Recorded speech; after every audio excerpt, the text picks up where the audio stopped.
எல்லாருக்கும் வணக்கங்க. இன்றைக்கி மாடி தோட்டத்தில் ஒரு சின்ன அறுவடை.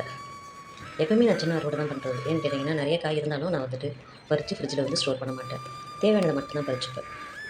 அதுக்கு தானே நம்ம இயற்கையாக மாடி தோட்டம் வளர்க்குறோம். இப்போ பார்த்தீங்கன்னா, அழகாக சிகப்பு நீட்டு வெண்டை வந்துட்டு பர்மன் வெண்டை பறிச்சுட்டேன். 2 வெண்டை பாருங்கள், அழகாக நல்லா பெருசு பெருசாக பறிச்சிருக்கு பாருங்கள்.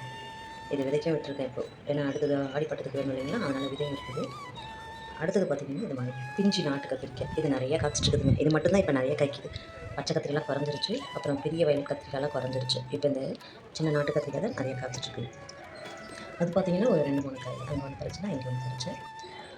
இங்கே ஒன்று பாருங்கள், இன்னும் அது கூடவே. அதனால் இந்த கத்திரிக்காய் தான், ஆனால் செம்மையாக இருக்குங்க டேஸ்ட்டு. நாட்டு கத்திரிக்காய் பிஞ்சாக நல்லா ஸ்மூத்தாக இருக்கும். அதனால் இது ஒரு 2, 3 கத்திரிக்காய் அதை பறிச்சுட்டு, அதுக்கப்புறம் பார்த்திங்கன்னா ஒரு பெரிய கத்திரிக்காய் இருக்குது. அந்த குண்டு கத்திரிக்காயில் ஒன்று தான் இருக்குது பாருங்கள். அதையும் பறிச்சுக்கலாம், ஏன்னா அது வேஸ்ட் ஆகக்கூடாது இல்லைங்களா அது. அதனால் இது கூட சேர்த்து சமைச்சிடலாம். அதனால் அந்த கத்திரிக்காயும் பறிச்சாச்சு.